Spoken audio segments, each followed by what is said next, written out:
Good evening all. Welcome to IAC. ఈ వీడియోలో important current affairs MCQs discuss చేద్దాం. So first one చూద్దాం.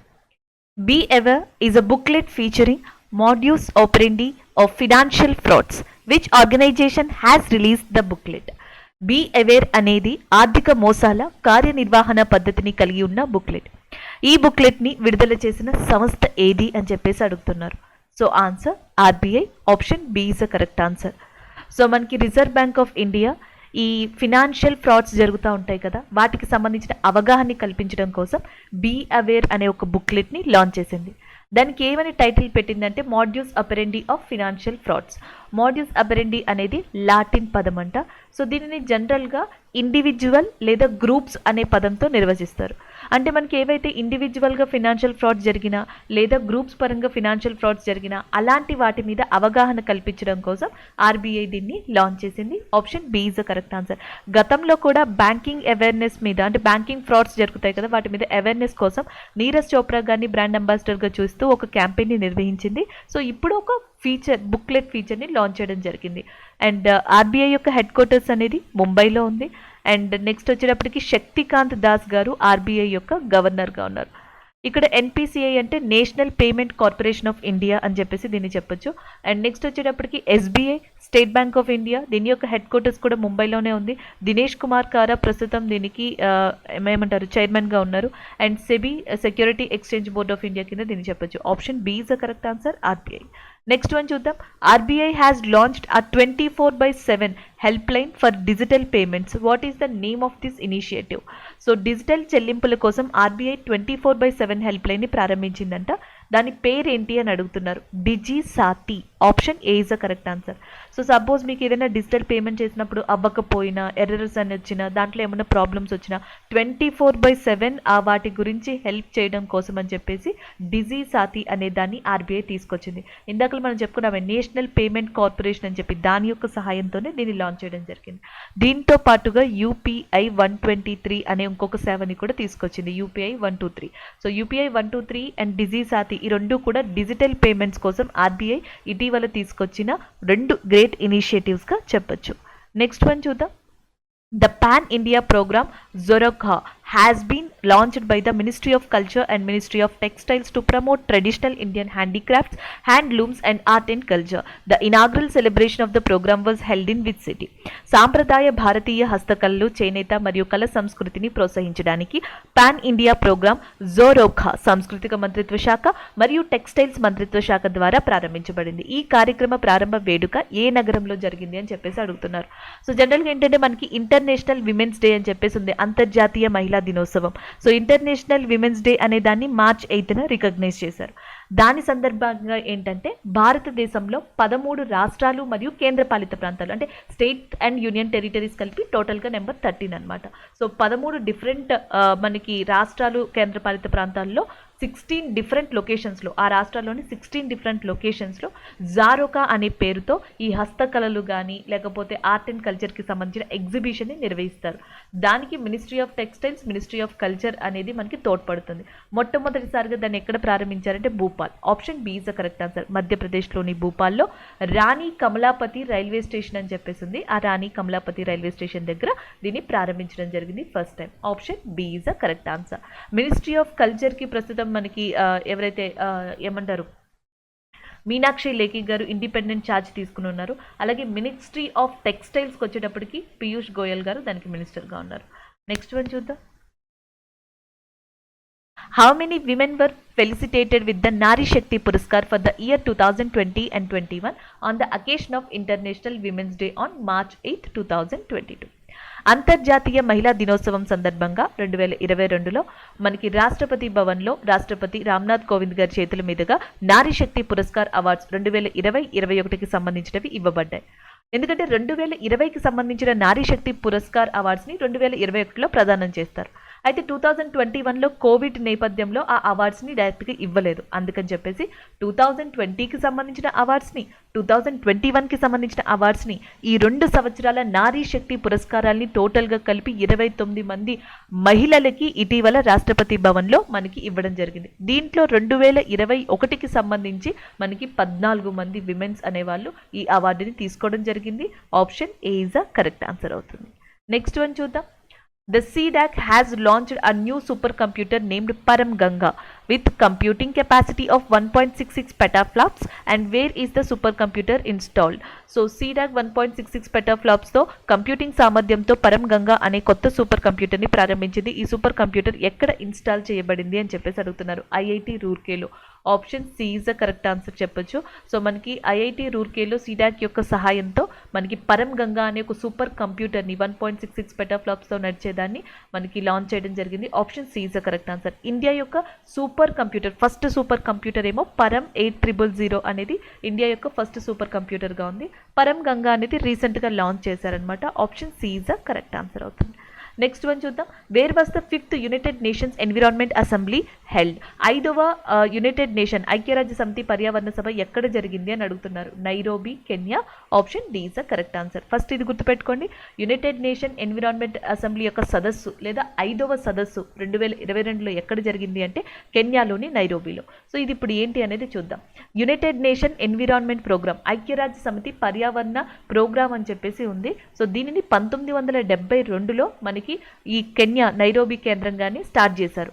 So ఇదేం చేస్తుందంటే గత 5 సంవత్సరాలుగా యునైటెడ్ నేషన్ ఎన్విరాన్మెంటల్ అసెంబ్లీ అనే దాన్ని నిర్వహిస్తుంది. అంటే యునైటెడ్ నేషన్ యొక్క 193 సభ్యులు ఎవరైతే ఉన్నారో వాళ్ళందరూ కలిసి కేవలం పర్యావరణం కోసం చర్చించడం కోసం దీంట్లో మనకి అసెంబ్ల్ అవుతారు. సో దానికోసం అని చెప్పేసి యునైటెడ్ నేషన్ ఎన్విరాన్మెంట్ అసెంబ్లీ అనే ఒక ప్లాట్ఫామ్ని తీసుకొచ్చింది. దాంట్లో భాగంగా ఈసారి మనకి వర్చువల్గా సదస్సుని నిర్వహించింది ఎవరు అంటే నైరోబీ కెన్యా. ఈ పొల్యూషన్ని తగ్గించడం కానీ, ప్లాస్టిక్ పొల్యూషన్ని నిరోధించడం కానీ ఇలాంటి వాటి అంశాలతో సో ఈ సదస్సు అనేది నడిచిందని చెప్పొచ్చు. Option D is the correct answer. Next one. నూ-2 is a military satellite launched by the which country recently? నూ-2 అనేది ఏ దేశం ఇటీవల ప్రయోగించిన సైనిక ఉపగ్రహం అని అడుగుతున్నారు. That is nothing but Iran. Option B is a correct answer. So మనకి ఇరాన్ ఇటీవల నూ-2 అనే మిలిటరీ శాటిలైట్ని దాదాపుగా 513 కిలోమీటర్ల దూరం, అర్త్ నుంచి 513 కిలోమీటర్ల దూరంలో కక్షలోనికి ప్రవేశపెట్టింది ఇరాన్ సక్సెస్ఫుల్గా. And option B is a correct answer. And Noor అనే ఇంకొక శాటిలైట్ ఉంది. ఇది కూడా మిలిటరీ శాటిలైటే, ఇరాన్దే. కాకపోతే 2020లో దీన్ని సక్సెస్ఫుల్గా ప్రవేశపెట్టింది. నూ-2 అనే దాన్నేమో 2022లో సక్సెస్ఫుల్గా ప్రవేశపెట్టడం జరిగింది. అలాగే ఇరాన్ యొక్క ప్రెసిడెంట్గా ప్రస్తుతం ఇబ్రహీం రైజీ ఉన్నారు. Ibrahim రైజీ and the president of ఇరాన్గా చెప్పొచ్చు. ఇరాన్ క్యాపిటల్ వచ్చేటప్పటికి మనకి టెహరాన్గా ఉంది. అండ్ ఇరానియన్ రియాల్ అని చెప్పేసి ఉంది, దాని యొక్క కరెన్సీగా చెప్పొచ్చు. సో ఇది ఓవరాల్గా మీరు గుర్తుపెట్టుకోవాల్సింది. నెక్స్ట్ వన్ చూద్దాం. అండ్ నెక్స్ట్ క్వశ్చన్ వచ్చేటప్పటికి Russia has overtaken which country to become the most sanction country in the world? Russia ఏ దేశాన్ని అధిగమించి ప్రపంచంలో అత్యధికంగా అనుమతి పొందిన దేశంగా అవతరించింది అని చెప్పేసి అడుగుతున్నారు. సో ఇటీవల రష్యా ఉక్రెయిన్ యొక్క యుద్ధ వాతావరణం నేపథ్యంలో పలు కంట్రీలు రష్యా మీద ఆంక్షల్ని విధించడం స్టార్ట్ చేశాయి. దాంట్లో యూరోపియన్ యూనియన్ ఉంది, యూకే ఉంది, జపాన్ ఉంది, and as well as USA, Canada, ఇలా పలు కంట్రీలు రష్యా మీద ఆంక్షల్ని విధించాయి. సో 2022 ఫిబ్రవరి 22 వరకు అండ్ మనకి ఇరాన్ ఏదైతే ఉందో, ఇరాన్ అనేది top country in the world, the most sanction కంట్రీగా ఉంది. దాన్ని సప్రెస్ చేసుకుని రష్యా ఆ ప్లేస్ని తీసుకోవడం జరిగింది. రష్యా ఫస్ట్ ప్లేస్లో ఉంది, ఇప్పుడు ఇరాన్ సెకండ్ ప్లేస్లో ఉంది, అండ్ సిరియా వచ్చేటప్పటికి మనకి థర్డ్ ప్లేస్లో ఉండడం జరిగింది ఈ అత్యధిక శాంక్షన్స్ని విధించబడ్డ దేశాలలో. Option A is the correct answer. Next one చూద్దాం. Next one. India has scored 66 out of 100 in the Freedom in the World 2022 report released by the Freedom House to assess the political rights and civil liberties of a country. India has been placed under which category of freedom? So ఇక్కడ ఏంటంటే ఒక దేశం యొక్క రాజకీయ హక్కులు మరియు పౌర హక్కుల స్వేచ్ఛల్ని అంచనా వేయడం కోసం యుఎస్కి సంబంధించిన ఫ్రీడమ్ హౌస్ అనే ఎన్జిఓ ఫ్రీడమ్ ఇన్ వరల్డ్ 2022 అనే నివేదిక ప్రకారం భారతదేశంలో 100కి 66 స్కోర్తో ఏ స్వతంత్రం కిందకి వచ్చింది అని అడుగుతున్నారు. ఫస్ట్ మనకు తెలియాల్సింది, మనకి ఫ్రీడమ్ రిపోర్ట్ అనేది ఎవరిచ్చారంటే యుఎస్కి సంబంధించిన ఒక ఎన్జిఓ అయిన ఫ్రీడమ్ హౌస్. సో దాంట్లో 25 ఇండికేటర్స్ ఉంటాయి. ఈ 25 ఇండికేటర్స్ కూడా ఎయిదర్ రాజకీయ హక్కులకి లేదా పౌర హక్కులకి సంబంధించినవి ఉంటాయి. అలా కంట్రీల దగ్గర నుంచి ఈ 25 ఇండికేటర్స్కి సంబంధించిన డేటాని స్వీకరించి ఆ వచ్చిన స్కోర్ ద్వారా ఒక కంట్రీ నాట్ ఫ్రీ కంట్రీయా, ఫ్రీ కంట్రీయా, పార్ట్లీ ఫ్రీ కంట్రీయా అనేది మనకి రిపోర్ట్ ద్వారా నిర్వచించబడుతుంది. అలా చూసుకుంటే కనుక ఇండియా వచ్చేటప్పటికి మనకి ఈసారి పార్ట్లీ ఫ్రీ కంట్రీగా ఉంది. Option C is the correct answer. 66 స్కోర్తో అవుట్ ఆఫ్ 100 పార్ట్లీ ఫ్రీ కంట్రీగా ఇండియా ఉండబోతుంది. సో 2019, 2020లోనేమో ఇండియా ఫ్రీ కంట్రీగా ఉంది. 2019, 2020లో ఫ్రీ కంట్రీ. 2021, 2022లో ఇండియా పార్ట్లీ ఫ్రీ కంట్రీగా ఉంది ఈ ఫ్రీడమ్ ఇన్ ద వరల్డ్ 2000 రిపోర్ట్కి సంబంధించి. Option C is the correct answer. So next free countries లిస్ట్లోనేమో మనకి స్వీడన్ కానీ ఫిన్లాండ్ లాంటి కంట్రీస్ అన్నీ కూడా మనకి అవుట్ ఆఫ్ 100 స్కోర్ని సాధించి ఫ్రీ కంట్రీలో ఉన్నాయి. నాట్ ఫ్రీ కంట్రీలో వచ్చేటప్పటికి టిబెట్ ఉంది, and as well as north Korea ఉంది, టర్కమెనిస్తాన్ ఉంది, సౌదీ అరేబియా ఉంది. ఈ కంట్రీలన్నీ కూడా మనకి నాట్ ఫ్రీ కంట్రీ లిస్ట్లో ఉండడం జరిగింది. దాదాపుగా 69 కంట్రీస్ ఈసారి freedom in the world 2022 report ప్రకారం నాట్ ఫ్రీలో ఉన్నాయంట. నెక్స్ట్ వన్ చూద్దాం. And who has become the 23rd women grand master of India?